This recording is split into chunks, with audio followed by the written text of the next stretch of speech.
e os demais irmãos, nós iremos ler, irmãos, para a nossa meditação de hoje, na primeira carta de Pedro, capítulo de número 5. Nós deliberadamente estamos deixando o próximo texto para a semana que vem, que seria do capítulo 4. Vamos ler capítulo 5, do versículo 1 ao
a importância do ministério dos presbíteros, dizendo que ele próprio era presbítero. Eu que sou presbítero como vocês. E nós sabemos, meus irmãos, que esta palavra presbítero, no Novo Testamento, é usada de modo intercambiável também com a palavra pastor, com a palavra ancião. Aliás, é isso que significa a palavra presbítero. E também com a palavra bispo ou superintendente das almas. O apóstolo Pedro, acima de tudo, ele se via como um presbítero, como um pastor, porque na sua última, ou numa de suas últimas conversas com Jesus, a comissão especial que Jesus lhe deu foi esta: pastoreia ou apacenta as minhas ovelhas, os meus cordeiros.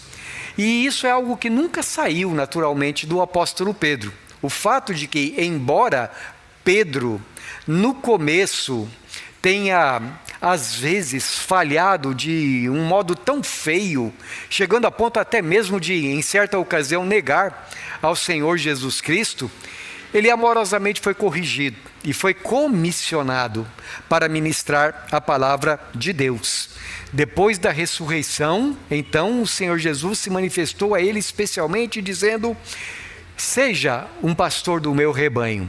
Pois bem, então se dirigindo aqui aos presbíteros das igrejas para as quais ele escreve, ele diz como é que devem pastorear. Nos primeiros 4 versículos ele diz que não devem pastorear por um sentimento de constrangimento, ou porque se sentem obrigados a fazer isso, mas porque tem vontade no coração, porque o seu coração se deleita em pastorear o rebanho de Deus. E Pedro explica, é assim que Deus quer, não por sorte da ganância. Ele continua escrevendo, isto é, não por amor ao dinheiro, mas de boa vontade, porque vocês têm prazer no seu ministério, não como dominadores, isto é, não como pessoas que gostam de mandar na vida dos outros, mas como pessoas que entendem o quanto as outras pessoas são importantes para Deus. Não sejam pessoas que dominam sobre a consciência ou sobre a vida dos outros. Antes, ele diz aqui, sejam modelo para o rebanho de Deus. Isto é, na sua maneira de viver, na sua maneira de temer a Deus, na sua maneira de servir ao Senhor, seja um exemplo para o restante do rebanho. E Pedro então termina as suas recomendações aos presbíteros, lembrando o porquê que os pastores não devem ser gananciosos, nem dominadores e nem fazerem essas coisas por obrigação. É que existe alguém que é o supremo pastor das ovelhas. E diante desse supremo pastor das ovelhas, ao qual todos os pastores irão prestar contas, diante deles é que eles terão um galardão. Ora, logo que o supremo pastor se manifestar. Quem é esse supremo pastor, Marineide? Jesus, né? Recebereis a imarcessível coroa da glória. Depois de ter se referido, depois de ter se dirigido aos presbíteros da igreja, a partir do versículo 5, o apóstolo Pedro então passa a falar com os demais irmãos. E ele começa justamente com os jovens. Rogo igualmente aos jovens que sejam submissos aos que são mais velhos. Essa palavra mais velho aqui é uma palavra que tem uma forte ligação com a palavra presbítero. A palavra grega é praticamente a mesma, né? O presbítero é alguém que é mais maduro e os jovens precisam olhar não somente para os presbíteros, mas para aqueles que são mais maduros na sua fé e terem uma atitude de humildade no seu coração em relação a eles, no trato uns com os outros. Ele diz, revistam-se de humildade. Por quê? Porque Deus, diante daqueles que são soberbos, Deus resiste. Ou como diria Tiago, Deus manifesta, Deus não atende às orações daqueles que são guiados pela soberba. Humilhai-vos, portanto, diz o apóstolo Pedro, sob a poderosa mão de Deus, lançando sobre ele toda a vossa ansiedade, porque ele tem cuidado de vocês, e deixem que no tempo certo Deus mesmo os exaltará. Versículo de número 8, o apóstolo Pedro fala que nós temos um inimigo contra as nossas almas, Satanás, que anda em derredor como se fosse um leão, rugindo, bramando, procurando alguém para devorar. Mas Pedro diz, resistam a ele firmemente na fé, porque veja, não são somente vocês que estão sofrendo por causa do Evangelho, mas isso acontece com toda a nossa irmandade espalhada sobre a face da terra. Por isso, no versículo 10, Pedro conclui dizendo, olha, vocês estão sofrendo, mas não vai ser para sempre, vai ser só por um breve tempo, e depois que vocês sofrerem por pouco tempo, aquele que vos chamou à eterna glória, ele mesmo há de aperfeiçoar vocês, firmar vocês, fortificar vocês, fundamentar vocês. E Pedro termina o seu texto dizendo, a ele seja o domínio e a glória pelos séculos dos séculos, amém. Em tudo aquilo que Pedro está escrevendo aqui, meus irmãos, eu gostaria de destacar uma palavra que ele repete pelo menos 3 vezes aqui no nosso texto. Veja no versículo 1, quando ele se dirige aos presbíteros. Rogo, pois, aos presbíteros, testemunhas dos sofrimentos de Cristo, e ainda coparticipante, eu presbítero como eles, e ainda coparticipante da glória que há de ser revelada. Versículo 4, Ele diz assim: ora, logo que o Supremo Pastor se manifestar, recebereis a imarcessível coroa da glória. E no versículo de número 10, ele diz assim: ora, o Deus de toda graça, que em Cristo vos chamou à sua eterna glória, Ele mesmo há de fundamentar vocês. Vocês repararam qual é a palavra que surge aqui? 3 vezes, é a palavra glória. Uma palavra muito preciosa para o apóstolo Pedro, tanto que aqui na sua primeira carta, ele a repete pelo menos 11 vezes, falando a respeito da glória do Senhor Jesus, quando ele se manifestar, e explicando que nós seremos participantes da sua glória também. Depois, na sua segunda carta, o apóstolo Pedro, nos seus 3 breves capítulos da sua segunda carta, ele também mais uma vez usa essa expressão em cada capítulo: a glória do Senhor Jesus Cristo. Glória, glória, glória. É uma das expressões mais usadas no Novo Testamento para falar a respeito do fruto da manifestação de Deus em Cristo Jesus e do fruto do nosso relacionamento com Cristo Jesus. Em outros lugares, por exemplo, o apóstolo Paulo escreveu que este nosso corpo de humilhação, quando Jesus vier, será transformado num corpo de glória, ou um corpo semelhante ao da sua glória. Deus, também diz o apóstolo Paulo, planejou desde antes da criação a nossa salvação para a nossa glória.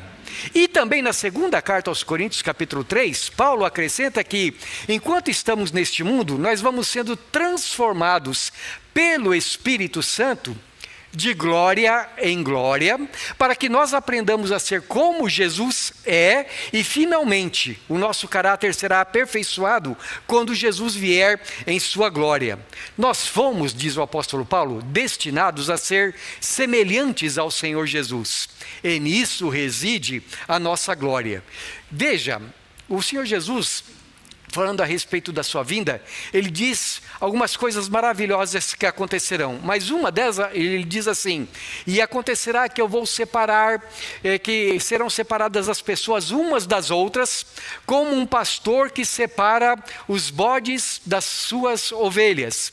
E ele vai dizer para aqueles que estiverem à sua direita: vinde, benditos de meu Pai, para o reino que vos está preparado desde antes da criação do mundo. Então veja, antes mesmo de criar todo o universo, Deus separou alguns para viver nesse reino glorioso, nesse reino do Pai Celestial. É a recompensa que nós vamos receber, diz o Senhor Jesus, na eternidade, como resultado de nossa fé nele, viver no reino da sua glória. Essa, portanto, meus irmãos, é a nossa meditação desta noite. É a respeito dessa glória que nos está reservada, e essa glória que será revelada na vinda de Jesus, a respeito da qual Pedro fala aqui. E por que nós devemos ter esse conceito da palavra de Deus firmemente em nossa mente, em nossos corações? Há 3 razões aqui que eu gostaria de destacar. Primeiro, porque o apóstolo Pedro diz que a glória reservada para nós, como filhos de Deus, em contraste com as glórias deste mundo, é uma glória eterna, que será revelada ou que será dada por Deus. Veja, no versículo de número 10, o apóstolo Pedro diz aqui que Deus nos chamou em Cristo à sua glória eterna. Temos sido chamados para viver na glória de Cristo Jesus. Nós vivemos num mundo, meus irmãos, em que a palavra glória é uma palavra, é um conceito, digamos assim, amado por todos os homens, por todas as pessoas. Estou pensando num filme que eu assisti alguns anos atrás. Eu não me lembro mais o nome do filme. Eu me lembro que o autor era o Brad Pitt, no tempo em que ele era mocinho de cinema. E ele dizia assim, ele dizia para uma deusa, que ele ia para a guerra porque ele estava em busca de glória. Não fazia mal se ele morresse, mas ele queria que o nome dele fosse glorificado. Ele queria ser reconhecido. Ora, meus irmãos, em menor medida, seja qual for a área de ação, a esfera de ação de qualquer ser humano, a maior parte das pessoas busca a glória, busca ser reconhecido, busca ser honrado, busca ser louvado, quer seja pelos seus feitos, quer pela sua posição, quer pelas suas atitudes. Os homens batalham nessa vida, muitas vezes, ou na maior parte das vezes, com um grande desejo de serem reconhecidos.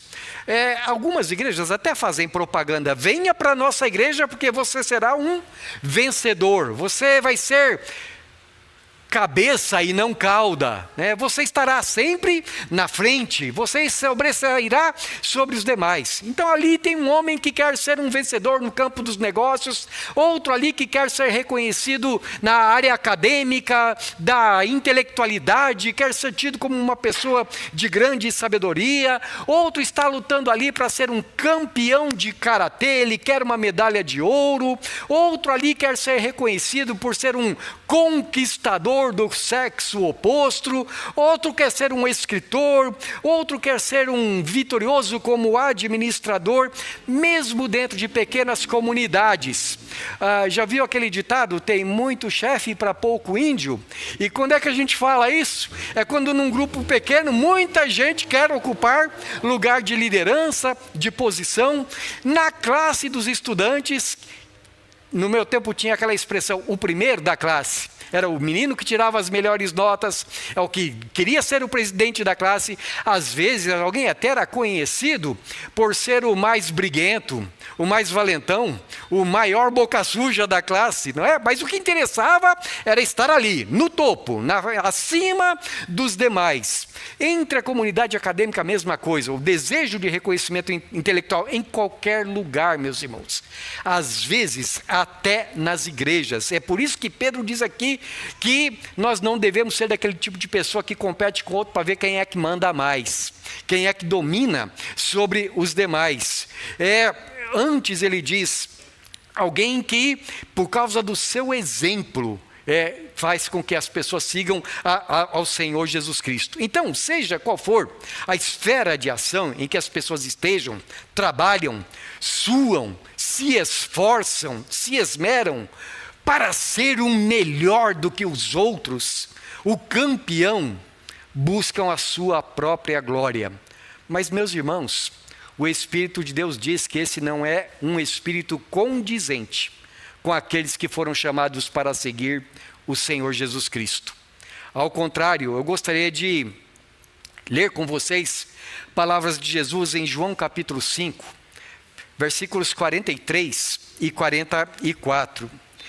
João capítulo 5, versículos 43 e 44, o Senhor Jesus, falando com os judeus que se recusavam a crer nele, ele disse assim, os líderes espirituais do judaísmo antigo, Jesus diz assim para eles: eu vim em nome de meu Pai, e não me recebeis. Se outro vier em seu próprio nome, certamente o recebereis. Como podeis crer, vós, os que aceitais glória uns dos outros, e contudo não procurais a glória que vem do Deus único?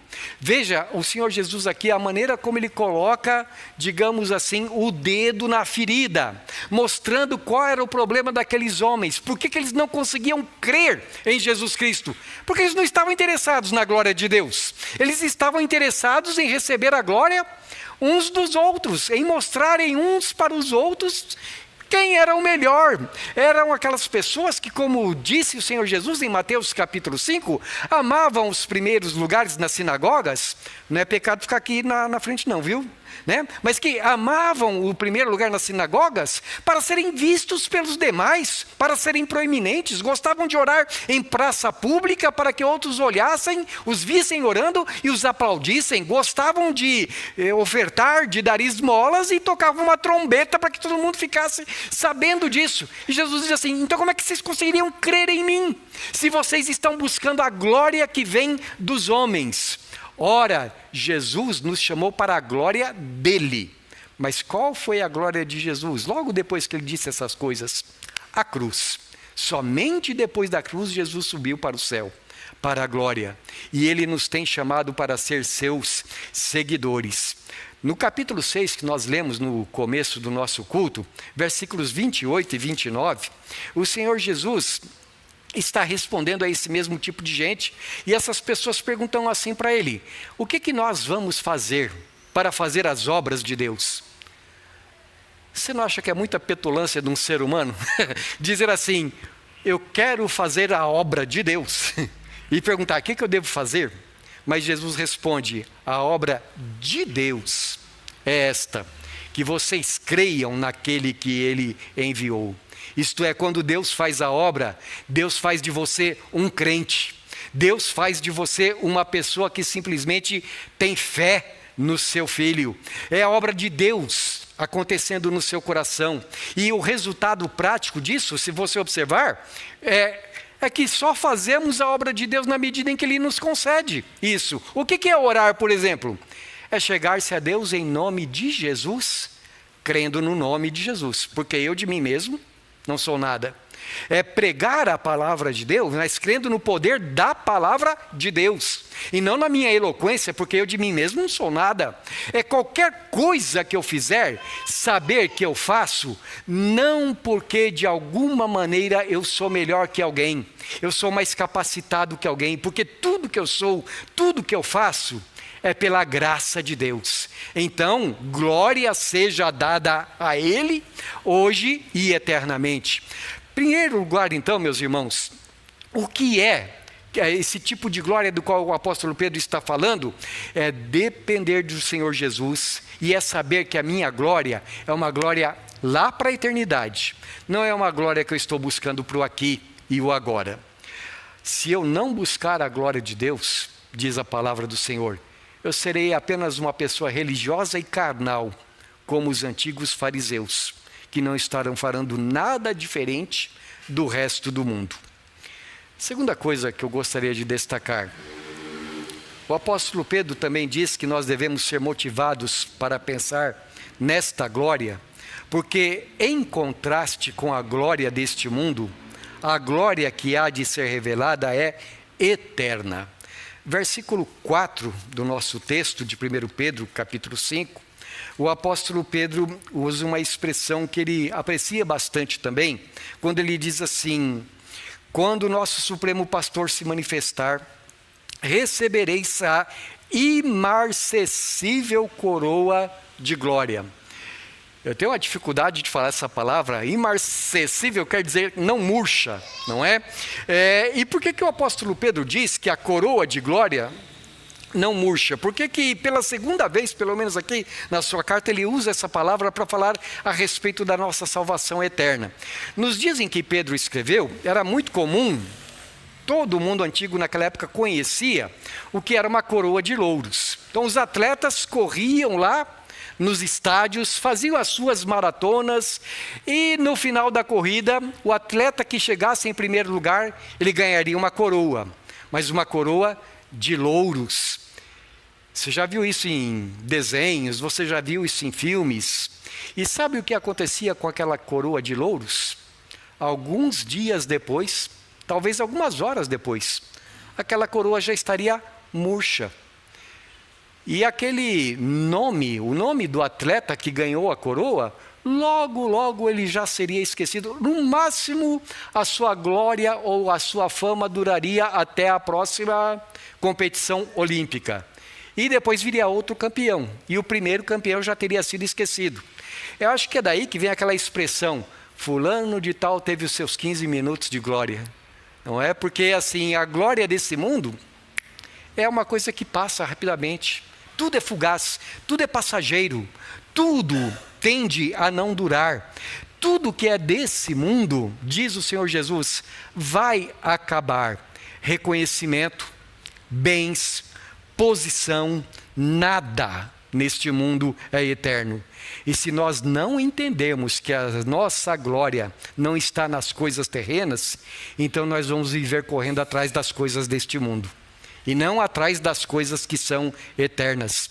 Nós vamos pensar que o nosso tesouro está aqui neste mundo. E onde está o nosso tesouro? Disse o Senhor Jesus. Aí está o nosso coração. Se nós acharmos que as coisas, que as recompensas por sermos crentes são as coisas desse mundo, o nosso coração estará aqui. Nós não colocaremos o coração na eternidade, não colocaremos os olhos na eternidade e vamos ter que mudar a nossa teologia e os nossos cânticos também. Em vez de cantar lá está o meu tesouro, eu vou cantar no Bradesco está o meu tesouro, né? Aqui está o meu tesouro. Eu vou ter que modificar a minha maneira toda de pensar e de falar. Por quê? Porque o meu coração está nas coisas daqui. Algum tempo atrás eu ouvi uma história verdadeira, de um grupo de pastores que estava reunido e alguém disse assim: olha, vamos partilhar as bênçãos que temos recebido em nossas igrejas? E então um deles contou como recentemente a igreja dele tinha recebido uma bênção enorme. É que alguém muito rico deu para eles um cheque de um valor tal que eles conseguiram terminar toda a construção da igreja deles. Já pensou isso, Breno? A gente bem que queria, não é? Então ele contou isso e assim foi aquela maravilha ali naquela reunião. Outro contou para eles, outro pastor foi contar uma bênção e falou a respeito da igreja dele, que tinha um coral muito famoso e que ia gente de tudo quanto é lugar para ver aquele coral famosíssimo.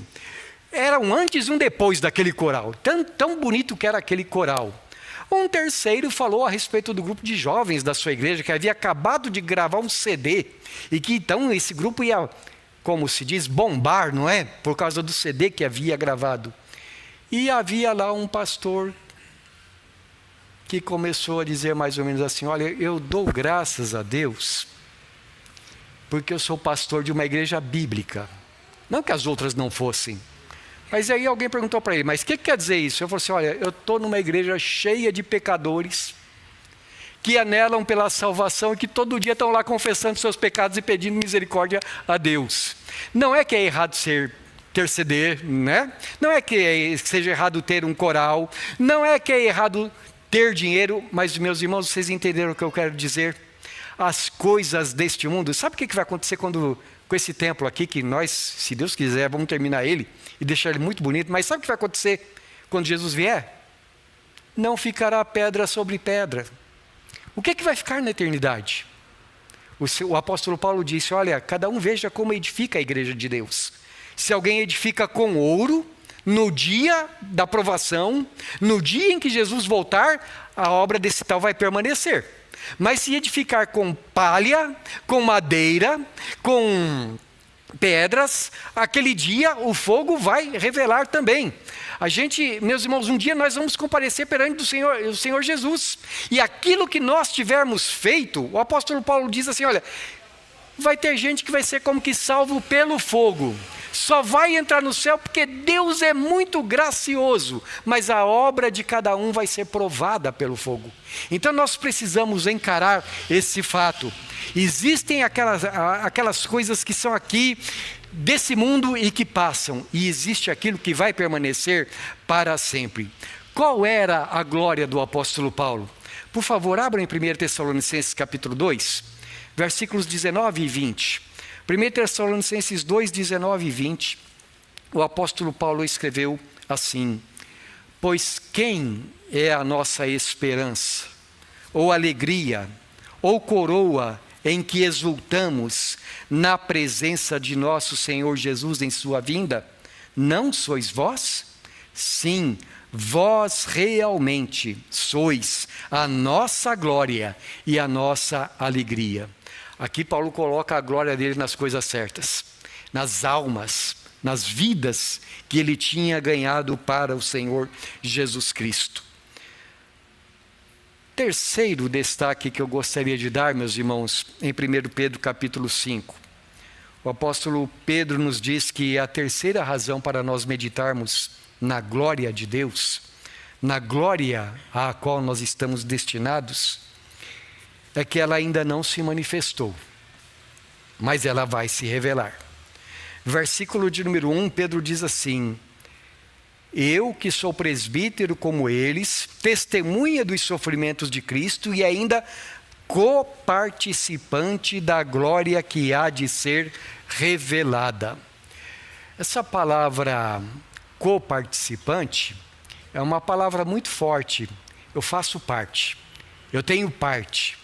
E ele usa uma outra palavra muito importante também, é a palavra revelada aqui na nossa tradução.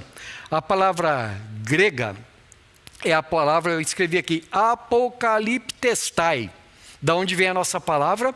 Apocalipse, né? O nome Apocalipse quer dizer revelação. Apocalipse não é fim do mundo, é revelação, né?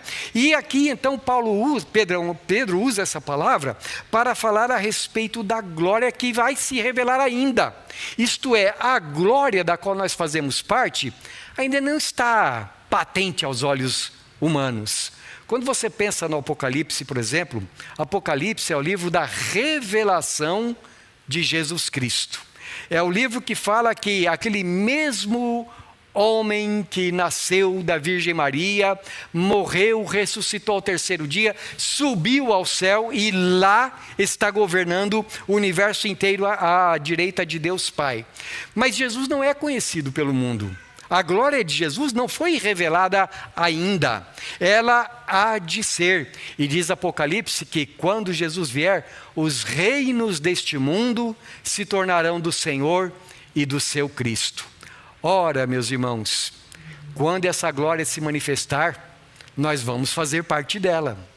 Não agora, mas haveremos de se manifestar. E Jesus se assentará no trono da sua glória com os seus anjos. E vai então julgar o mundo inteiro, cada um segundo as suas obras. As ovelhas serão reunidas na sua presença. E os bodes serão mandados fora da presença do Senhor Jesus. Agora, veja a descrição que o apóstolo Paulo faz disto em Romanos capítulo 8. Vamos abrir ali, Romanos capítulo 8, eu quero ler com os irmãos do versículo 16 ao versículo de número 21. E Paulo escreve assim: o próprio Espírito testifica com o nosso espírito que somos filhos de Deus. Ora, se somos filhos, somos também herdeiros, herdeiros de Deus e co-herdeiros com Cristo. Se com Ele sofremos, também com Ele seremos glorificados. Porque para mim tenho por certo que os sofrimentos do tempo presente não podem ser comparados com a glória que há de ser revelada em nós. A ardente expectativa da criação aguarda a revelação dos filhos de Deus. Pois a criação está sujeita à vaidade, não voluntariamente, mas por causa daquele que a sujeitou, na esperança de que a própria criação será redimida do cativeiro da corrupção para a liberdade da glória dos filhos de Deus. Veja quantas frases Paulo vai acumulando aqui para manifestar o contraste entre o que é agora e o que será depois. Ele diz: agora nós estamos em tempos de sofrimento, mas os sofrimentos do tempo presente não são para comparar com a glória que há de ser revelada. Até o próprio universo, a própria criação está aguardando a manifestação da nossa glória como filhos de Deus, porque a própria criação será redimida. Eu não sei se vocês já assistiram aquele filme, eu gosto muito, Luiz, O Senhor dos Anéis. Já? E tem um momento em que tem uma rainha, a rainha dos elfos, a rainha Galadriel. É uma mulher lindíssima. E quando aparece assim, ela está brilhando, brilhando. Parece que é o sol brilhando diante dos seus olhos.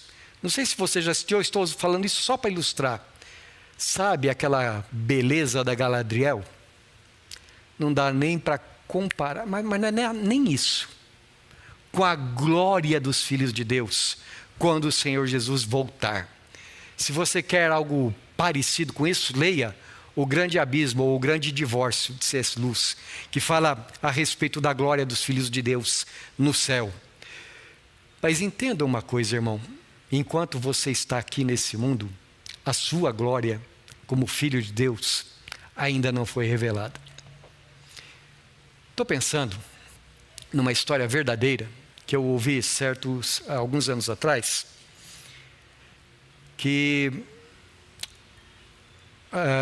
um missionário estava voltando para casa com a sua esposa, depois de 35 anos no campo missionário. Não sei o nome daquele pastor, mas ele estava voltando. Enquanto estavam voando do Oriente para a América do Norte, eles começaram a conversar, ele e a esposa. E eles disseram, e ele estava dizendo mais ou menos assim: poxa, 35 anos sem ver a nossa igreja, né?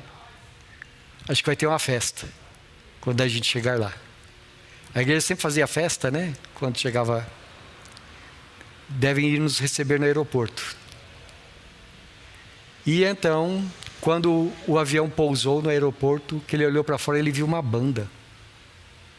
E à medida em que o avião foi se aproximando do lugar onde a porta seria aberta, foi colocado um tapete vermelho. E a porta do avião foi aberta. E a banda estava lá para tocar para um político famoso que estava no mesmo voo que eles. E não tinha nenhum irmão da igreja para recebê-los. Então eles foram para casa.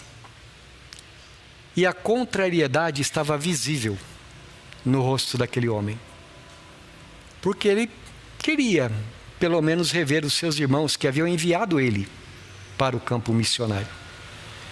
Mas eles chegaram em casa, desfizeram as malas, e ele disse para a esposa: eu vou caminhar um pouco. E saiu para caminhar. E algumas horas mais tarde ele voltou. E o rosto dele estava diferente. Ele estava feliz. E ela perguntou para ele: o que é que foi que Deus te disse? E ele respondeu: o Senhor me falou que a gente ainda não chegou em casa. Porque a casa dele estava onde? É lá que está a nossa glória. Nesse mundo, meus irmãos, a gente não precisa buscar nada. A gente não precisa amar nada. Porque Deus nos tem chamado para a sua eterna glória. E é isso que é importante. Jesus está para voltar. Virá com os seus anjos no resplendor da sua glória. E como diz aquele cântico antigo, o brilho desse mundo se apaga ante ti. A glória dessa terra nada é. Tudo perde o valor na presença de Jesus. Querido, que o seu coração esteja lá, na glória eterna para a qual Deus tem te chamado.